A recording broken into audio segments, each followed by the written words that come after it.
He was the town's most trusted doctor, until they found what was in his basement. Scandal Files US, full cinematic documentary script. A respected doctor. A perfect family. A beautiful home. And a secret buried beneath concrete. For years, people saw Dr. John Boyle as successful, intelligent, and trustworthy. The kind of man patients believed in without question. But behind that polished image was a plan so cold, so calculated, that when police finally uncovered it, the entire town was left in shock. Because underneath the basement floor of a house nearly 200 miles away was a truth no one was supposed to find. And trust me, the twist at the end of this story is so disturbing, it might actually make your head spin. Welcome to Scandal Files US. If you enjoy dark, shocking true stories told with cinematic detail, make sure to like this video, subscribe, and turn on notifications so you never miss what comes next. Now let's get into the case of the trusted doctor, who almost got away with murder. At first glance, the Boyle family looked normal. John Boyle was a doctor, educated, respected, the kind of man who knew exactly how to speak, how to present himself, and how to earn people's trust. His wife, Noreen, was the center of the home, and their young son, Collier, looked like any other child growing up in a middle-class American family. But behind closed doors, that image was already falling apart. Friends would later say the marriage was breaking down. Affairs, lies, tension, and fear. Not the kind of fear that explodes all at once. The kind that builds quietly, until everyone in the room feels it. And then, in late 1989, Noreen said something chilling. If anything ever happened to her, her husband was responsible. At the time, that sounded like the words of a woman in a bad marriage. Soon, it would sound like a warning from beyond the grave. Then came the night that changed everything. It was the early hours of December 31st, 1989. While most people were thinking about New Year's Eve, 11-year-old Collier Landry woke up to a sound he would never forget. A scream, then two loud thuds. And in between them, his father's voice. He didn't fully understand what had happened, but he knew something was wrong. Very wrong. Imagine being 11 years old, lying in bed, hearing sounds that your brain can't process, but your instincts already understand. That moment would become the crack in John Boyle's perfect mask. Because what Collier heard that night was almost certainly the moment his mother died. But the next morning, she was simply gone. When Noreen was reported missing on January 2nd, police expected a worried husband. Instead, they got John Boyle. Cold, detached, uncooperative. No panic, no urgency, no desperate search for his missing wife. That alone raised suspicion. But suspicion is not proof. And John Boyle was not some sloppy criminal.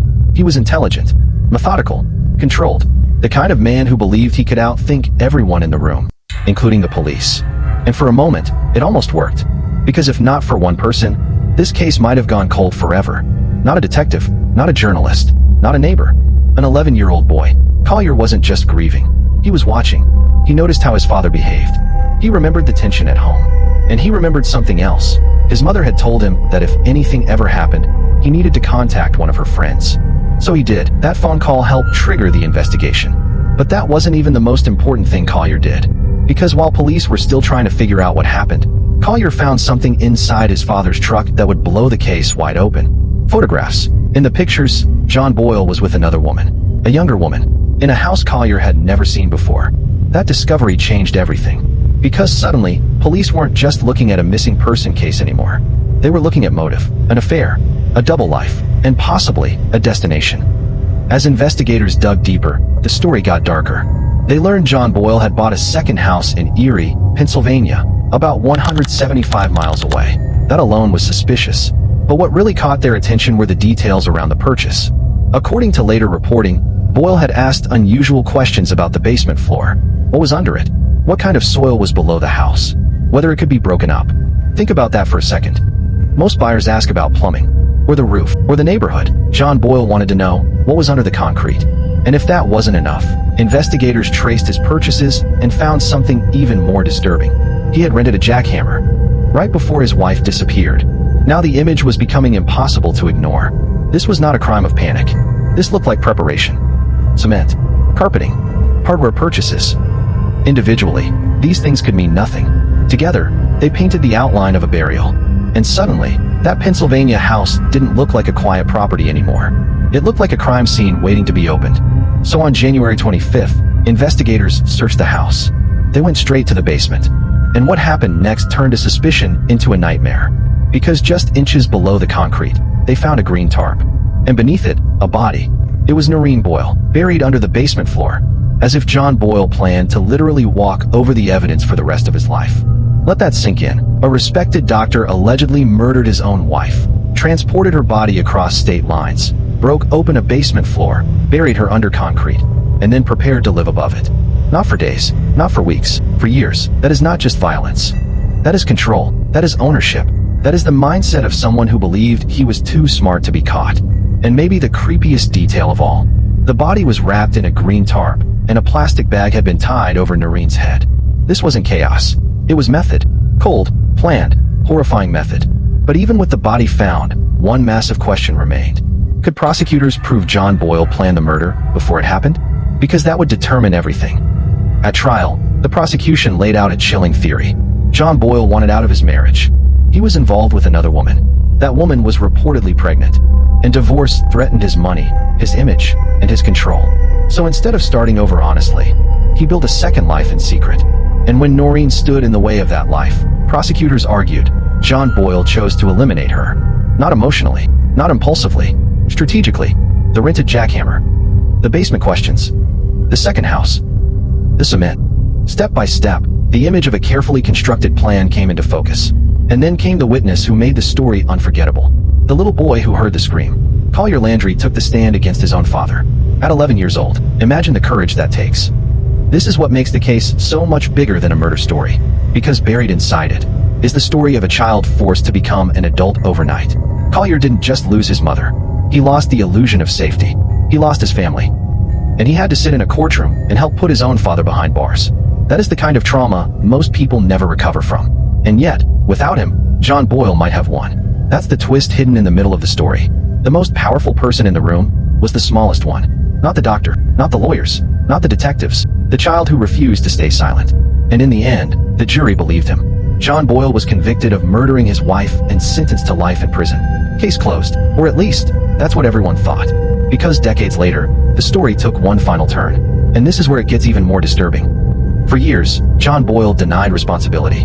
He maintained distance, silence, denial. That's common in cases like this. A killer protects the lie because the lie is the last piece of control they still have. But then, after decades, something changed. According to later reporting, Boyle finally confessed. Yes, confessed, but not in the way you might expect. He didn't come forward out of guilt. He didn't offer closure. He didn't fully own what he did. Instead, he reportedly claimed it was an accident. That during an argument, Noreen hit her head. That the death wasn't intentional. But think about what comes after that claim. If it was an accident, why the second house? Why the questions about the basement? Why rent the jackhammer? Why the cement? Why bury her under the floor? That's the final twist that makes this story truly terrifying. Even after all those years, he still seemed desperate to control the narrative. Not just the crime, the memory of the crime. And maybe that's the real lesson in this case. Some of the most dangerous people do not look dangerous. They look successful, professional, calm, trusted. They know exactly how to perform goodness in public while building horror in private. John Boyle wasn't exposed because his mask slipped in public. He was exposed because the people closest to him saw what the world couldn't. A frightened wife, a terrified child, a voice in the dark, a scream behind a bedroom wall, and a basement hiding the truth under concrete. For the town, he was a doctor. For the courtroom, he was a killer. And for his son, he became the reason childhood ended forever. So when people ask how a trusted doctor could do something so monstrous, maybe that's the wrong question. Maybe the real question is this. How many monsters survive because they know exactly how to look ordinary? And the twist that should haunt everyone is not just that a doctor hid his wife beneath a basement floor. It's that after all the planning, all the lies, all the years, the person who destroyed his entire story was an 11-year-old boy who chose to tell the truth. And even more chilling? Decades later, the killer finally admitted what he had done, but still tried to rewrite it as an accident. Some people don't just hide bodies. They hide behind excuses until the very end. If you want more dark, cinematic true stories like this one, subscribe to Scandal Files US right now, because the next Scandal File is even more unbelievable.